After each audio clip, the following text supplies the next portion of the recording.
Bonjour, bonjour tout le monde. Alors aujourd'hui, je vais vous reparler du livre L'étude Campbell, surtout à propos des protéines. Parce que la première chose qu'on nous dit quand on mange que des plantes, on va dire, on nous dit mais où trouves-tu tes protéines? Comment tu sais que tu as assez de protéines, etc., etc. Et donc, dès le départ, lui aussi, il en parle pour expliquer ce qu'est une protéine, quel est son rôle, combien il en faut et où on en trouve. Voilà, voilà. Donc je vais beaucoup lire parce que j'ai pris pas mal de notes, mais voilà, je voulais vous partager les informations. Donc forcément, on a plein de questions. Donc, quelle dose de protéines il faut par jour? Est-ce que les protéines provenant des légumineuses et des plantes sont suffisantes? Bref, il y en a plein. Donc, le problème aussi, c'est que dès le début, dès le XVIIIe siècle, on s'est dit, on a catégorisé les protéines de la viande comme étant de qualité premium. Et aussi, on l'a associé à un statut social. Les riches pouvaient se permettre d'acheter de la viande et donc étaient mieux alimentés. Il y a eu aussi l'amalgame avec les riches, mais aussi l'éducation. Si tu manges de la viande, tu es plus éduqué. Bon, ok. Alors, pourquoi aussi on fait cet amalgame viande ou produit animal égale protéine? Alors, dans ce sens-là, c'est vrai. Protéine n'est pas égale forcément à que des animaux. Pourquoi on a fait cet amalgame? Parce que quand dans un steak, par exemple, vous avez essentiellement que des protéines. Si vous enlevez les protéines du steak, vous restez avec une flaque d'eau, de graisse et quelques petites vitamines, rien de plus. Et donc, il fallait bien trouver un truc pour se dire ok, je vais consommer un steak. Et petit à petit, il y a eu cette propagande disant que les meilleures protéines sont dans les animaux. Voilà. Ensuite, donc c'est aussi le Dr Boyd qui s'est amusé à dire si vous êtes civilisé, vous mangez des protéines en grande quantité et des protéines animales, bien sûr. Alors, quel est le rôle d'une protéine? Là, c'est là que je vais lire. Je vais vous lire le texte. Donc, parce que c'est quand même assez technique. Donc, la protéine, la plus sacrée de toutes les substances nutritives, est l'un des éléments vitaux de notre corps. Il en existe des centaines de milliers de variétés. Elles servent d'enzymes, d'hormones, de tissus structurels et de molécules de transport, c'est-à-dire ce qui rend la vie possible. Les protéines sont ordonnées en longues chaînes composées de centaines ou de milliers d'acides aminés, dont il existe de 15 à 20 sortes selon la façon dont elles sont composées. Ça va être plus clair après, ne vous inquiétez pas. Comme les protéines s'usent régulièrement, elles doivent être remplacées. Ce nouvel apport s'accomplit grâce à la consommation de nourriture qui en contient, forcément. Lorsque ces protéines sont digérées, elles nous offrent un nouveau supplément de composants d'acides aminés. À son tour, ce supplément servira à la fabrication de nouvelles protéines en remplaçant le stock épuisé. Il est à noter que les protéines alimentaires ne sont pas toutes de qualité égale. En effet, cette qualité diffère en fonction de la propension des protéines à fournir des acides aminés nécessaires au remplacement des protéines usées. Le processus d'assemblage et de désassemblage des acides aminés à l'intérieur de la protéine ressemble à des perles multicolores d'un collier que l'on offrirait à la place d'un vieux collier de perles que l'on aurait perdu.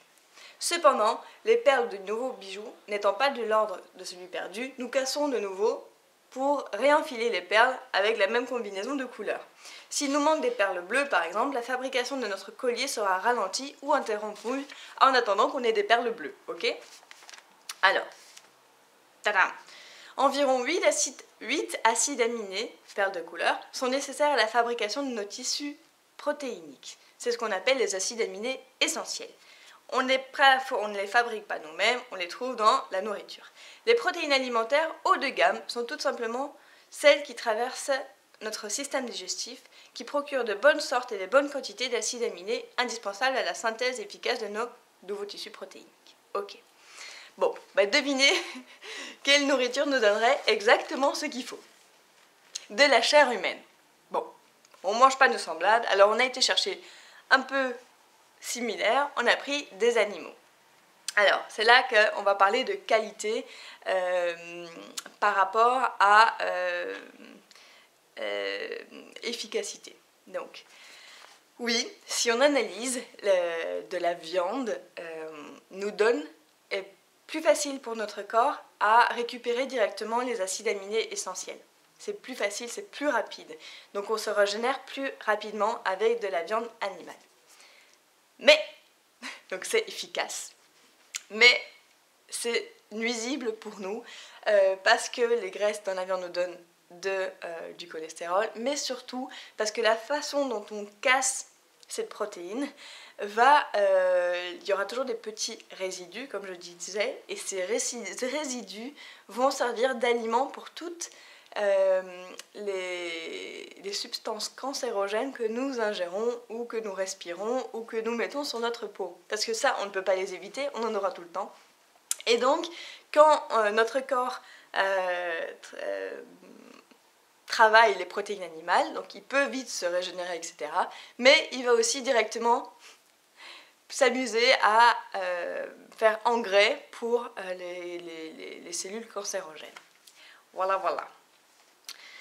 Donc, il existe aussi un nombre impressionnant de recherches irréfutables démontrant que les protéines végétales jugées de qualité moindre sont en réalité des meilleures pour la santé. Elles permettent une synthèse de renouvellement protéinique, certes plus lent, mais plus constant et ne sont pas dangereuses pour la santé et nous apportent plus de vitamines. Voilà, c'était la lecture.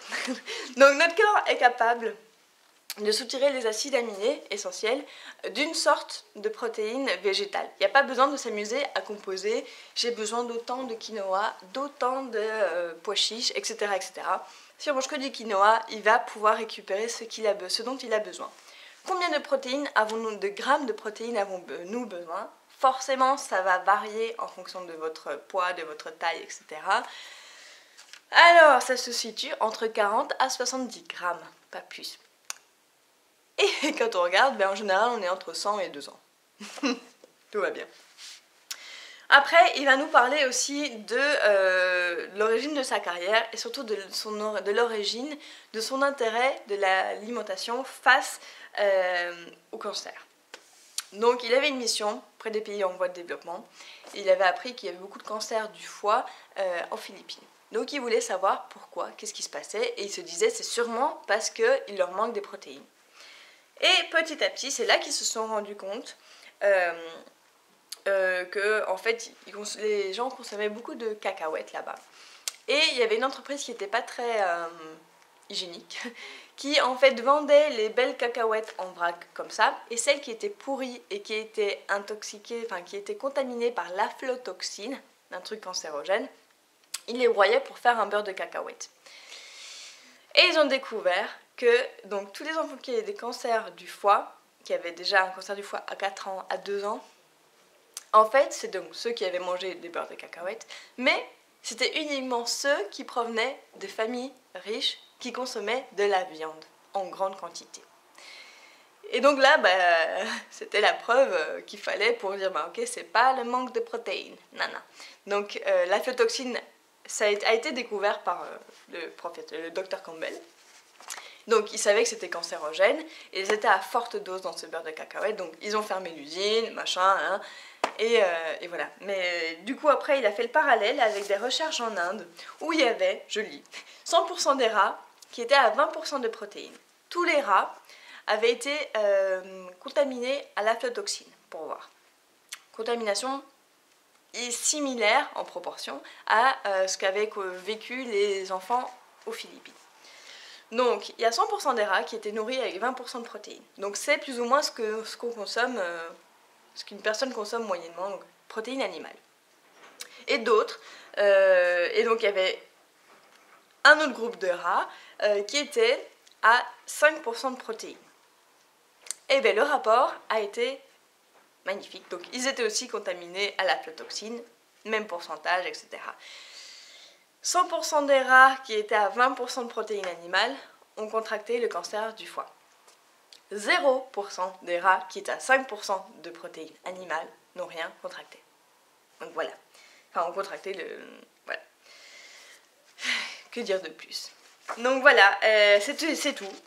C'était pour vous prouver que les protéines sont aussi dans les végétaux, qui sont suffisant pour notre corps, qu'on ne va pas manquer de protéines. Au contraire, on aura beaucoup plus de vitamines. Je reviens sur le fait que un végétarien ou un végétalien, comme il est plus aware, conscient des possibles manques de vitamines, etc., va regarder plus autour et